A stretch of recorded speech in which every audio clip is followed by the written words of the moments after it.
The Pavlovian conditioning should be setting in. Okay. Thanks, Will Shard. I get it. Yep, I'm getting Pavloved. That said, guys, we have to talk about... Oh, Tao! Thank you for tipping $50. That's amazing. I appreciate it a ton. That said, I do need to say we got to talk about Magic the Gathering a little bit right now, and this would normally be the type of thing I would talk about on my secondary channel. For those who don't know, I actually have a couple of secondary channels. I have a Magic the Gathering channel where I talk about Magic, and I have Suris Live, which is the channel where I put news on. This one, however, going on the main channel, Nova Winner. Thank you for gifting out 5 community subs. Jesus. And it's because of what we are specifically talking about. Apparently, a couple months ago, there was a Magic the Gathering player who was banned ostensibly for wearing a MAGA hat. And there's a bunch of creators talking about it, but the one that was thrown at me was this one. This is Words of Paradise. I have not seen any content from them, but their content style looks really reminiscent of another creator that I've covered before. And, well, if you hear the beginning of this, you might kind of know what that's alluding to. For those of you that don't know, for whatever reason by this point, that I got my start as a Magic the Gathering channel. That's what my name is based off of. Words of Paradise is a play on the card Birds of Paradise. However, this goes beyond Magic the Gathering. So if you're not a fan of the game or don't play the game, don't click away. This is about a major free speech issue. So welcome back. All right, so I know that I've seen a channel before that was ostensibly a Magic the Gathering channel that turned into something else and eventually morphed into a political channel that talked about right-wing politics.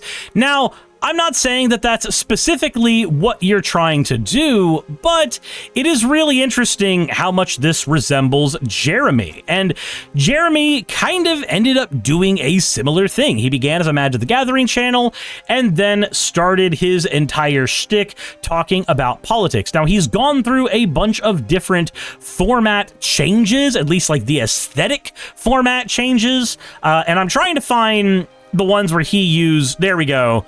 This is the style. This is the style right here that it looks like you're kind of emulating. I'm on one side, here's my socials and stuff on the other, here's advertisements for me on the other side. I'm not saying this is strictly only Jeremy who's done this, but it is a similar trajectory and a similar style. That said, let's see what he has to say about what happened at this particular tournament with this particular incident. At the Words of Paradise, I'm your host, Leon Idol, and yes, Magic the Gathering, and of course, as many of you know, all of nerd culture has a massive free speech issue. And okay, what do you mean nerd culture has a free speech issue? Free speech is the idea that you should be able to say what you want to be able to say without the government engaging in retribution against you. When you say that all of nerd culture has a free speech issue, the follow-up question is almost always going to be, what kind of speech do you think is currently being policed? Because we have this fun concept called the tolerance paradox, where if we tolerate intolerant behavior or intolerant speech, eventually the people that intolerant speech is aimed at are going to be the ones who are kicked out of those spaces. You cannot be tolerant of intolerance, and it's not a free speech issue at all. People have the ability to control who gets to be around them, who they get to invite into their spaces. But, I don't know. Let's see what you got to say. We're going to talk about that today. Before we do, hit that subscribe button. I'm a nerdy news channel. I cover nerdy news every day. And okay, so you're a nerdy news channel. That's neat. How about I go ahead and give my pitch as well? If you're doing yours, I'll go ahead and do mine. My name is Suris. If you value honest and fair political analysis that make politics less miserable to engage in, please do me a favor, subscribe, and tell a couple friends what I'm doing over here on my channel. If you like softening this stuff enough to where you can palate it a little better, then thine is probably the channel for you. That said, let's go ahead and go on here.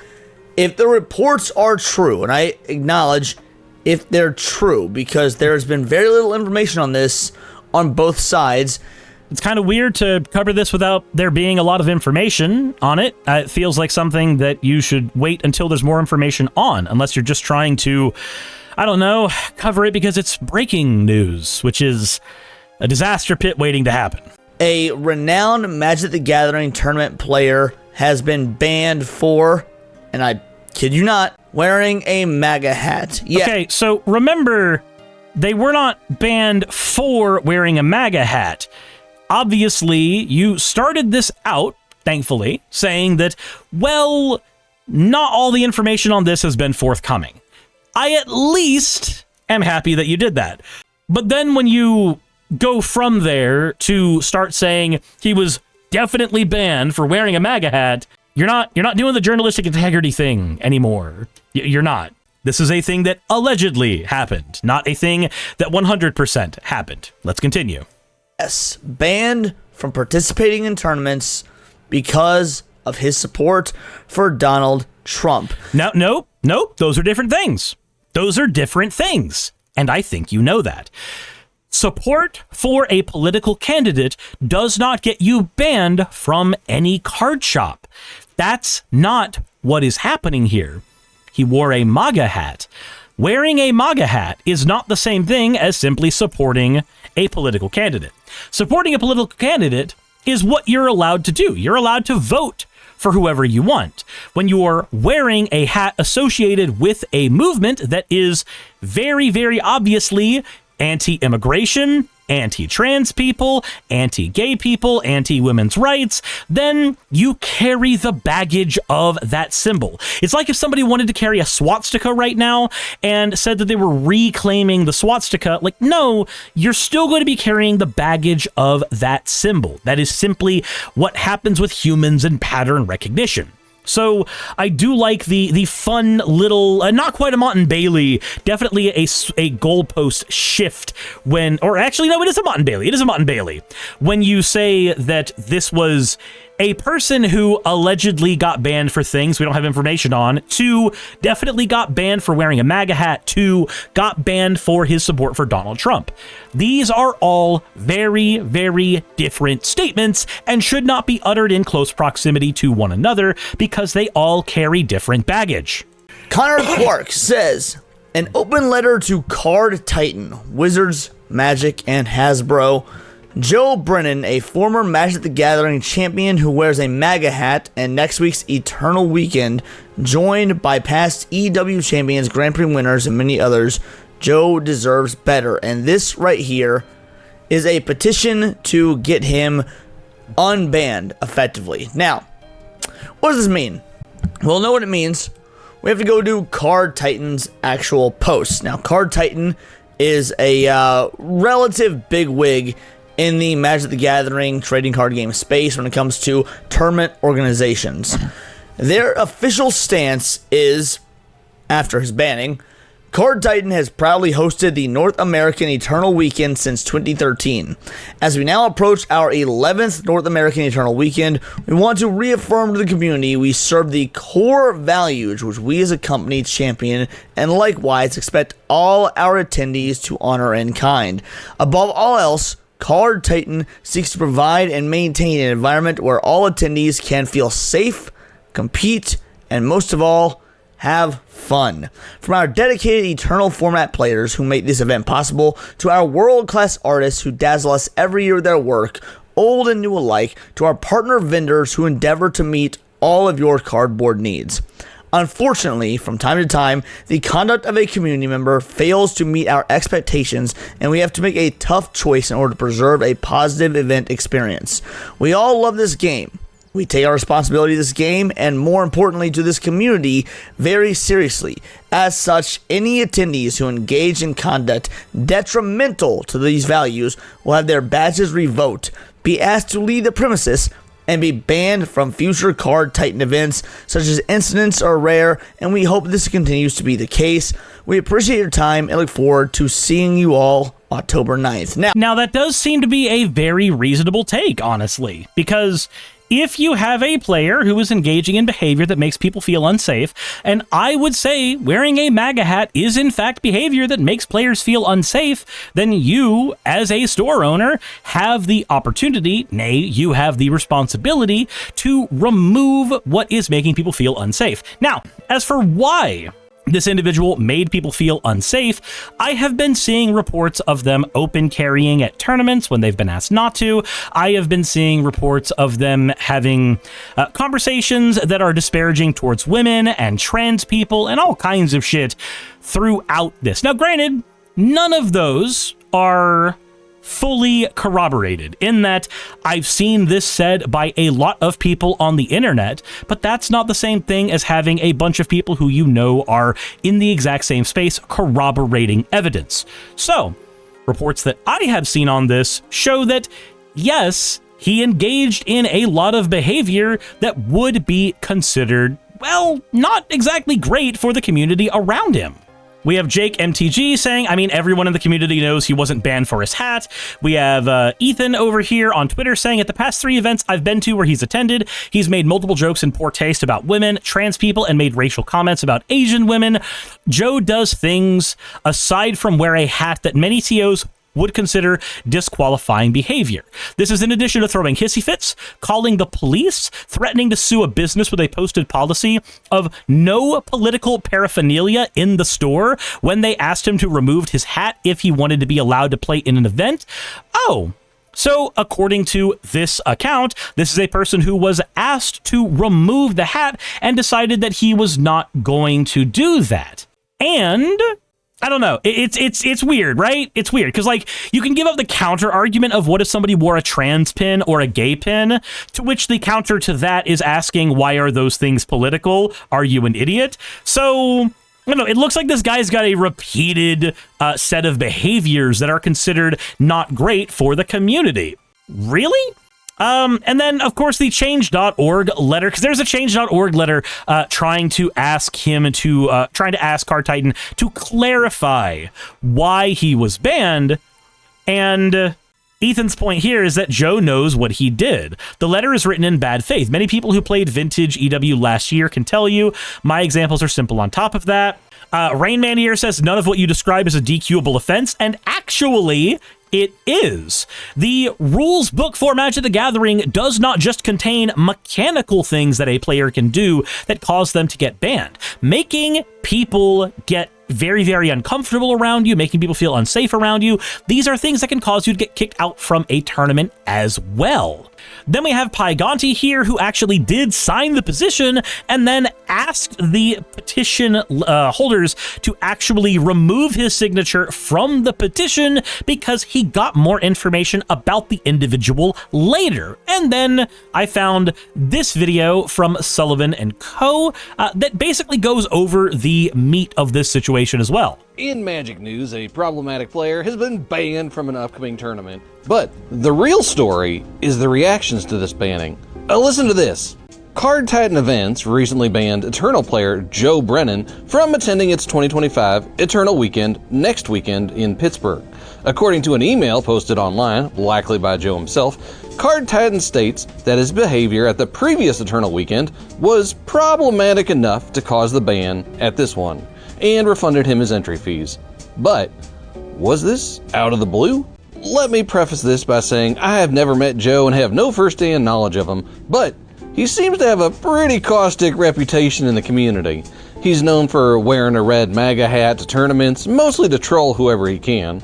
He's also reportedly very derogatory to women, likes to conceal carry at tournaments, and is generally just verbally offensive and abusive. But the reactions to his banning is almost as interesting as the ban itself. It seems that a bunch of Joe's friends decided to write an open letter to Card Titan expressing their dissatisfaction with the banning and how it was handled.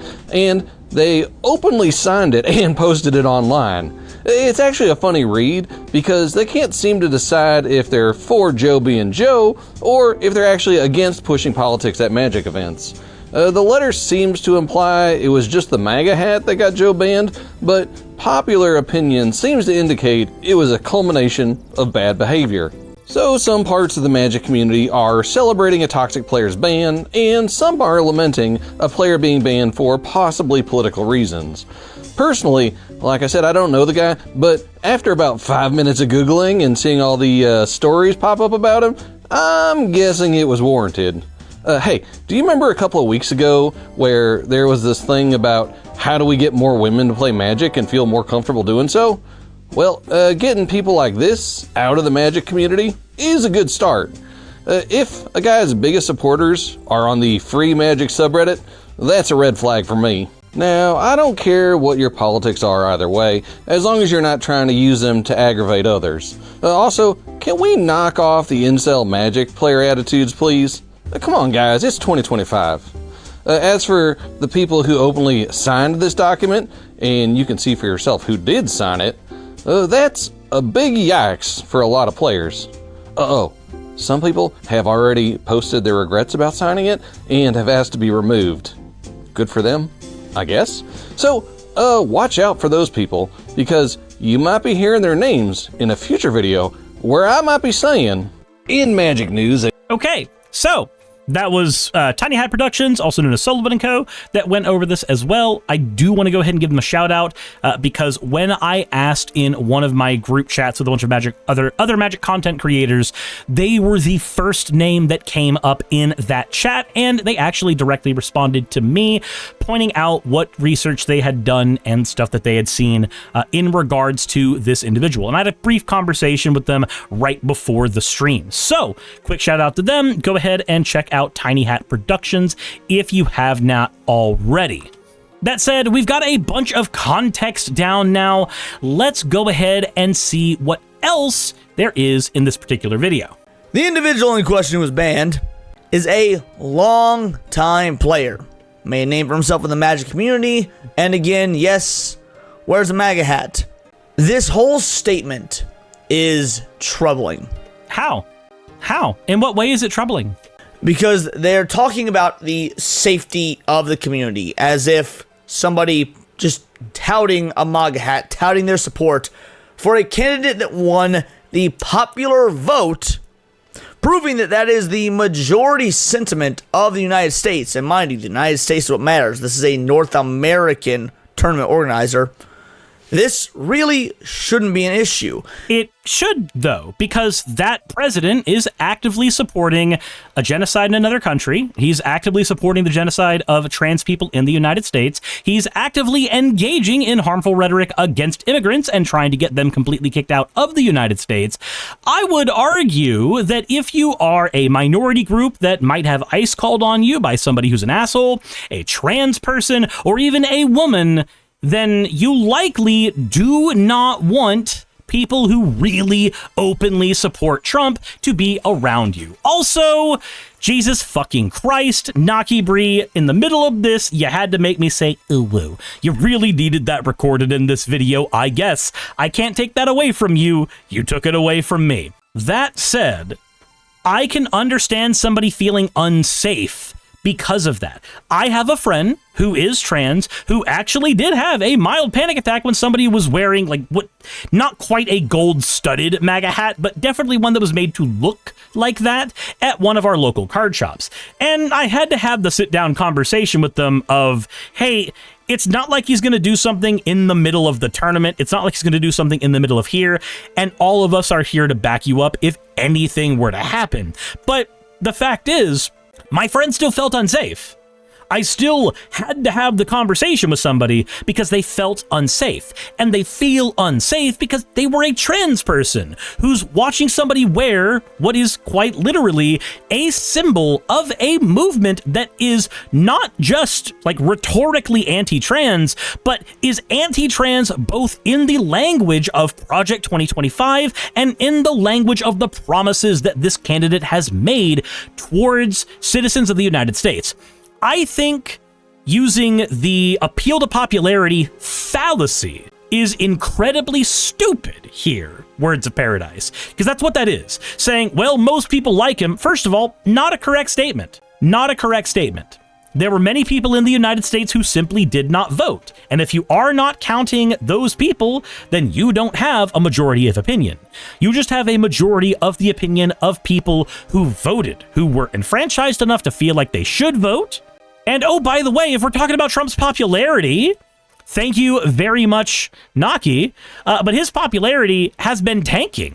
He is, as of right now, at a 36% approval rating with 60% disapproval. He is not a popular president. The numbers do not show that he's a popular president.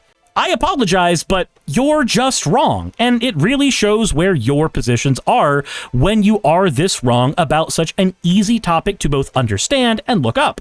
From time to time, the conduct of a community member fails to meet our expectations.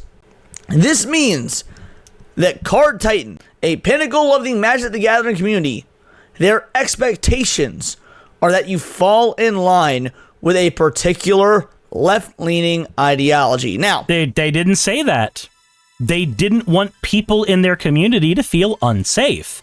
And if you are very happily spouting right-wing ideology in its current form, then there are plenty of people who are not going to feel safe in that community. That's just how things are right now. When you have a president who is actively talking about killing whomever he wants based on them being drug traffickers, whether or not we actually get any data to suggest that that's actually happening, you have a president who's willing to kill United States citizens as well. You also have a president who has openly called for the killing of Democrats who are currently seated in office. My guy, you have a president who is actively engaging in multiple steps of what is considered, not just by me, but by human rights organizations, as all the red flags you would get in a genocide. And yet, you still defend that. That tells me what kind of stuff you personally like to defend. I don't care what your ideology is. I don't care who you vote for. When you play the game, you go to the tournament, or you hang out with your buddies, or whatever, you shut the fuck up. But he didn't. But Joe didn't. He was wearing a MAGA hat. He actively decided not to shut the fuck up about his politics. He decided to wear a hat that openly suggests not only support, but lunacy towards a particular political person. That is not shutting up about your politics. You cannot make this statement with a straight face. You play the game. I've been playing Magic since I was 12 years old. I am in my 30s now. My best friend in the world is a Democrat. And who cares? This is like a racist saying that their best friend is black. That doesn't matter. It doesn't matter who your best friend in the world is. I have conservative friends. That doesn't mean that I'm not going to have my opinion on conservative policies. Also, Token White Dude, thank you for redeeming your points for an OWO. Very clearly, if you guys have been watching my channel for a while, you know that I'm not. That has not stopped us from playing Magic together over God knows how many years. Now, frankly, I wish it had, because he's better than me and he beats me a lot of times. Paul, if you're watching this, shut the fuck up, kill yourself. In Minecraft, he's a real life friend. Don't get upset, you two. We talk like that all the time. But the point is, I feel like talking like that all the time is a thing that you do when your friend's around. I don't know. I'm not going to say that it's a bad thing or a good thing. Like, I've said very similar things to my friends, but like, in the recorded video, you have the ability to edit that stuff out. Kingdom is, again, assuming this is true, because there's been very limited information on either side of the aisle, banning him particularly for his political ideology and based on... He wasn't banned for his political ideology. He was banned for agitating the people around him and making them feel unsafe. Nobody said, you're a conservative, you're not allowed to play Magic. They said, don't wear the fucking hat. That's what they did. Nobody's going to ban you out of a Magic space for simply having Nazi ideology. You're allowed to have whatever fucking ideology you want when you sit down and play a game. But if I see you wearing the swastika or talking about the Third Reich and how great it was, then yeah, I'm going to see what I can do to get you kicked out of my fucking shop. That's how that works. What's internal to your brain does not get you banned out of spaces like this. How you make the people around you feel is what gets you banned from these kinds of spaces.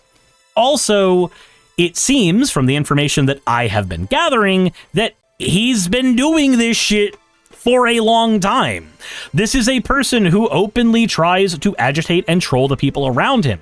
It doesn't matter that he's a long-time player of the game. Nobody gives a shit how long you've been playing the game. If you make the people around you feel unsafe, unwelcome, unwanted, then you're going to be treated as if you yourself are unsafe to be around, and you make people around you feel unwelcomed. A hat, what he wears. I'm wearing a LimeWire shirt right now. I don't know if you could tell. I put it on for this particular video. Who cares? What does wearing a LimeWire shirt signify other than the fact that you like data to be open and free? A LimeWire shirt. Why did I choose this shirt for this video? Because LimeWire was an illegal service. And we all fucking used it. We all, okay, so here's the thing. You're saying, oh yeah, I'm wearing a LimeWire shirt because it says so much about me in this video. No, it doesn't. It's LimeWire. It's just a fucking torrent agent. We still use torrent agents today. We do a ton of it. Like, yeah, it's cool that you have the shirt. I think it's a really cool shirt. But it doesn't tell us anything other than the fact that you've pirated. And cool. That's neat. I think that's an interesting bit of information because the state of software piracy is a wonderful conversation. And it's a great convo that, I'm sure you and I would likely be able to have. And we might even come on the exact same side of the conversation. Nova Winter says, what's LimeWire? LimeWire is a torrenting service. So normally when you find a torrent that allows you to do peer-to-peer sharing of programs, you have a torrent like uTorrent or something like that, and then you find a seed so that you can torrent a file. That seed, that package will allow you to grab a bunch of different people's pieces of the file across the internet and download it to your computer. LimeWire uniquely did the searching for the files and the distribution all on its own. It allowed you to look for the actual things in the browser that was internal to LimeWire. So you could be like, I want to find latest episode of South Park. And you would find every user who had LimeWire who was openly seeding whatever episode of South Park they had. Naki Bree says, wasn't LimeWire a virus? Whether it was or not doesn't change what its function was. And it did its function perfectly fine. Now, I'm tempted to end the video there because we got the information and we got his opinion on it all there. But let's see if there's anything else in here that's worth skimming over real quick. Pactel Terror saying good shit. Big ups to Cartide for looking out the community. Let's see. And to build the community. The community is people that enjoy the card game. Are you saying to be part of the community, to be part of the individuals that play Magic the Gathering, we all have to agree with leftist or Democrat politics? No, nobody's saying that. We're saying that if you are a member of the Magic the Gathering community, do not make the other members of the Magic the Gathering community feel unsafe. That's what's being said. That's what's being said there. That seems, or however you would say that, warrior poet. If 154 people want to sit down at a table with a fascist to play Magic the Gathering, there are now 155 fascists playing Magic the Gathering. Now, I responded to this one. I responded to a few of these, actually, but I responded to this one. Of course you responded to them. It's almost like having no brain and being on Twitter are identical. I don't know. I just don't think it's a very salient position to be on Twitter for a long time. I feel like it's just fucking brain poison. Like, you may have good positions and good opinions, but the longer you're on Twitter, the worse they're going to get. Because it is just a place for nothing but breeding fucking conflict. I've been playing Magic the Gathering since I was 12. I'm in my 30s now. Oh my fucking god! The fucking tourist comment. No, we're done. We're done. You're the kind of idiot. That's the kind of person you are. You're the kind of person who sees somebody else enjoying your hobby ostensibly the wrong way and calls them a tourist. No, we're done. We're done. I got called a fucking VTuber tourist for doing indie VTubing, and I've been doing that for now, what, 5 fucking years? Nah, we're not doing this tourist shit. I can't watch any more of your video now. I'm sorry. I cannot take anybody seriously when they do that. When they're just like, hey guys, Look at what I said. I said something great and profound. I called someone a tourist on the internet for not engaging in my hobby in a way I agree with. Shut the fuck up. Go away. Hey, you made it to the end. I want to give an extra thanks to the patrons who allow me to do this full time. I want to thank Aaron Rail, Astral, Britzkrieg, Jemshin, Poundini, Red Joker, Victoria, Jonas, Craig, Tarika, Fireshard, Smiling GM, John, Dren Hadamada, Creeper, Sagitta, you know I'm not saying that last part, Valis of Seraph, Ottoman Angel, Rooster Rachel, and Fire Panda, who are all my $20 and up patrons.